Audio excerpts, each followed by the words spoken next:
Hello नाज़रीन, चाहे आपका कोई कारोबार हो या बिज़नेस हो या इंसानी जिस्म हो, इसमें जो बैकबोन का कंसेप्ट है बड़ा इंपॉर्टेंट होता है। यानी अगर आपकी बैकबोन में कोई प्रॉब्लम आना शुरू हो जाए तो चाहे आपका कोई कारोबार हो वो भी डिस्टर्ब होगा, और अगर आपके जिस्म के अंदर आपकी स्पाइन में यानी बैकबोन में कोई प्रॉब्लम आएगी तो आपके जिस्म के जो मुख्तलिफ फंक्शंस हैं वो डिस्टर्ब होना शुरू होते हैं। 2-3 दिन पहले मैंने एक वीडियो अपलोड की थी जिसमें हमने थोड़ा सा देखा था कि सर्वाइकल एरिया में जब पेन होता है या डिस्कम्फर्ट होती है, स्टिफनेस होती है, यानी वो हिस्सा जो कि बिल्कुल गर्दन के निचला हिस्सा होता है जिसमें तकरीबन C1 से लेकर C7 तक 7 जो है वो वर्टिब्रास होते हैं या डिस्क्स होती हैं, उसमें जो पेन होता है क्यों होता है। लेकिन मैंने आपसे कहा था कि अगली जो मेरी वीडियो आएगी उसमें हम बात करेंगे उससे निचले वाला जो हिस्सा जिसको थोरासिक एरिया कहते हैं। तो आज हम बात करेंगे थोरासिक एरिया में जब पेन होता है, स्टिफनेस होती है, इन्फ्लेमेशन होती है, किसी किस्म की जो डिस्कम्फर्ट है तो उसके पीछे वजूहात क्या हैं, और उसको ठीक करने के लिए हमारे पास अल्टरनेटिव या कम्प्लीमेंट्री कौन कौन सी रेमेडीज़ हैं। लेकिन इससे पहले कि हम उस पर थोड़ी सी बात करें, मैं आपको एक डायग्राम बताना चाहता हूँ।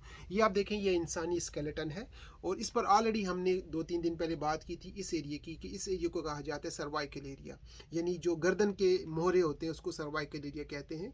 तो इसके पीछे वजूहात क्या होते हैं, इसको ठीक करने के क्या तरीके हैं, वो आपको ऑलरेडी मैं बता चुका हूँ। लेकिन आज जो हम बात करेंगे वो हम करेंगे यहाँ से लेकर नीचे तक, जिसको कहा जाता है थोरासिक एरिया।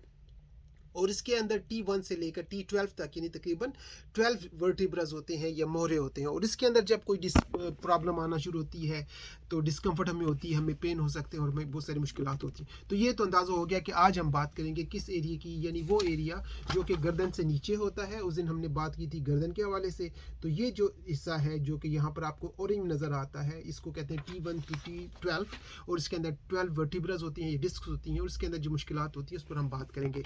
देखिए, जब आपको ये स्पाइन में किसी किस्म का भी प्रॉब्लम आएगा तो आपकी अपर बॉडी यानी जो आपके अपर लिम्स हैं, जिसमें आपके शोल्डर होते हैं, आपके बाजू होते हैं, आपके हाथ होते हैं, इनमें भी परेशानी आना शुरू हो जाती है।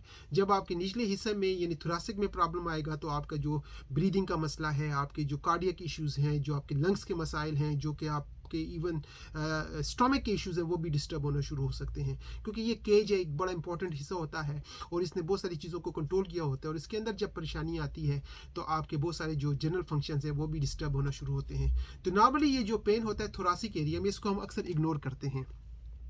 हम में से बहुत सारे लोग बात तो अक्सर करते हैं कि जी मेरी गर्दन में यहाँ पर सर के पास मोहरों में पेन हो रहा है, या अक्सर लोग बहुत बात करते हैं तो लोअर जो बैक होती है जिसको हम कहते हैं लंबर रीजन, या जिसमें कॉक्सिक्स बोन होती है या टेल बोन होती है, वहाँ की हम बात करते हैं। लेकिन जो थोरासिक एरिया इसको अक्सर लोग इग्नोर करते हैं, उसकी वजह कि नॉर्मली इसमें बहुत ज़्यादा पेन वगैरह नहीं होते। अगर होते भी हैं तो उसके पीछे या तो आपकी जो सीटिंग पोजीशन है वो इन्वॉल्व होती है, या जो लोग बहुत ज़्यादा मैनुअल वर्क करते हैं यानी मजदूरी जो लोग करते हैं उनको यहाँ पर पेन होता है, या किसी को कोई पुरानी इंजरी या ट्रॉमा हुआ हो तो इस वजूहत से इसमें पेन होते हैं। नॉर्मली यहाँ पर पेन जो होते हैं कम ही होते हैं, लेकिन जब इसमें पेन आना शुरू हो जाए तो आपके लिए काम करना, आपकी जो मोबिलिटी का मसला है या जो ज़िंदगी के मामलात हैं वो डिस्टर्ब होना शुरू होते हैं। जब आप अपने डॉक्टर के पास जाते हैं तो डेफिनेटली वो आपको पेन किलर भी देते हैं, एंटी इन्फ्लेमेटरी मेडिसिन भी देते हैं, जिससे ये होता है कि आपकी पेन या इन्फ्लेमेशन में किसी हद तक कमी हो जाती है। बाज़ औक़ात वो आपको इवन मैनुअल प्रैक्टिस भी देते हैं, थेरेपीज़ दी जाती हैं जिसमें रीअलाइन किया जाता है आपके स्पाइन को, और इसके अलावा इवन फिजियोथेरेपी भी दी जाती है। तो डेफिनेटली ये तमाम चीज़ें आपको सपोर्ट करती हैं, आपके पेन में रिलीफ मिलता है।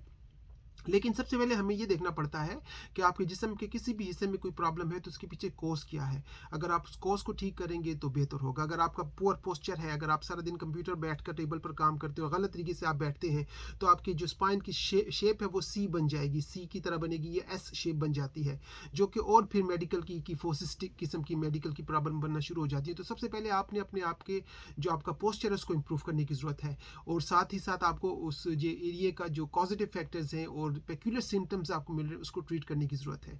तो डेफिनेटली आपको अपने जीपी के पास मिलकर सबसे पहले इसको डायग्नोस करना चाहिए कि अगर आपके थोरासिक एरिया में यानी जो आपके समझे रिब्स के इर्द गिर्द का जो एरिया है पीछे स्पाइन का, वहाँ पेन क्यों हो रहा है, उसके पीछे वजह क्या है, और उस वजह को ढूंढ कर अगर आपका इलाज होगा तो बेहतर होगा। लेकिन जब हमारे पास मरीज़ आते हैं, हम चूँकि होलिस्टिकली हेल्प करते हैं लोगों की नेचुरोपैथी के साथ, जिसमें हम हर्बल सप्लीमेंट भी देते हैं, कुछ डेली सप्लीमेंट रिकमेंड करते हैं, कुछ मसाज ऑयल हम बना के देते हैं, बाज़ वक़्त होम्योपैथिक मेडिसिन दी जाती हैं।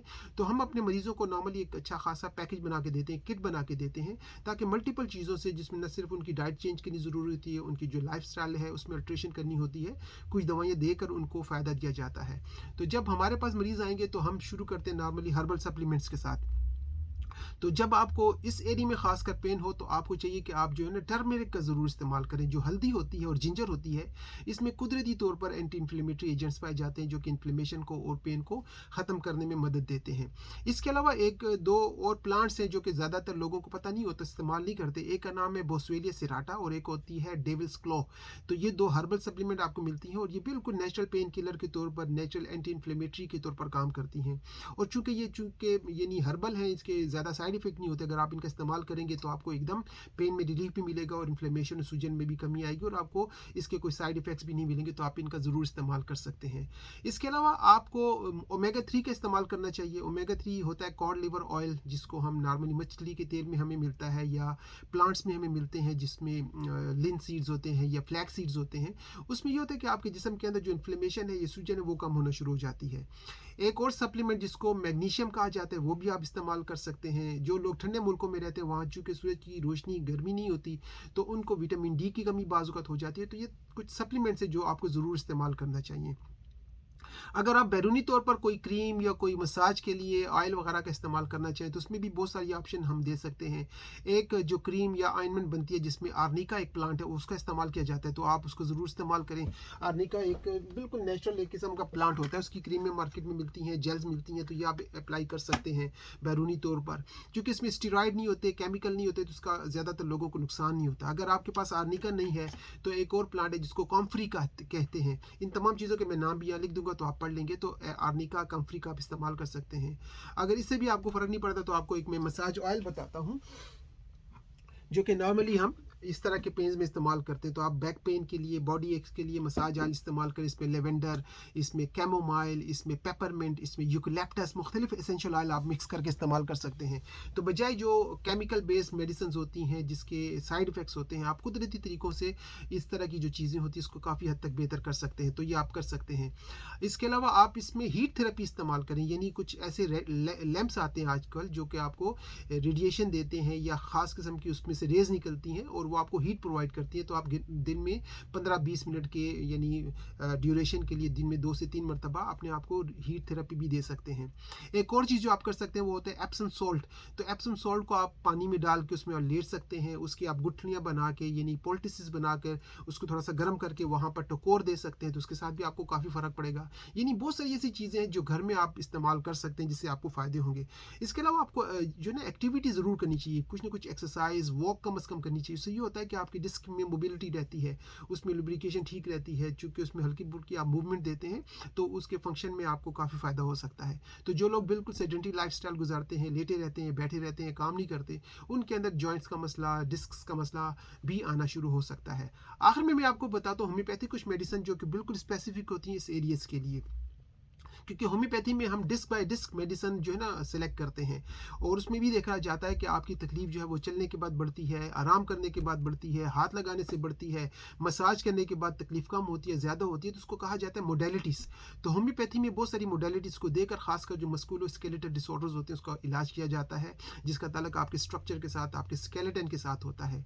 तो अगर आप किसी क्वालिफाइड होम्योपैथिक डॉक्टर से मिलेंगे तो आपसे पूछेगा कि आपकी तकलीफ आराम के बाद बढ़ती है, चलने के बाद बढ़ती है, लेटने के बाद बढ़ती है, उठने के बाद, तो किस तरह से आपकी तकलीफ में कमी या ज़्यादती होती है उसके मुताबिक वो दवाइयाँ देंगे। लेकिन जनरली इस एरिया में थोरासिक में हमारे पास बहुत सारी मेडिसिन हैं जिनके नाम मैं आपको बताता हूँ। एक मेडिसिन का नाम है काल्विया लैटिफोलिया। वो ज़्यादातर हम देते हैं जब आपको पेन यहाँ पर भी हो और वो पेन आपके बाजुओं में भी बाजू का शिफ्ट होता है और बाजू का जब आप अपने आप को मूव करते हैं, शिफ्ट करते हैं, ट्विच करते हैं, तो उसके बाद उस पेन में इजाफा होता है। एक और दवाई जो इसमें दी जाए उसका नाम है हाइपेरिकम।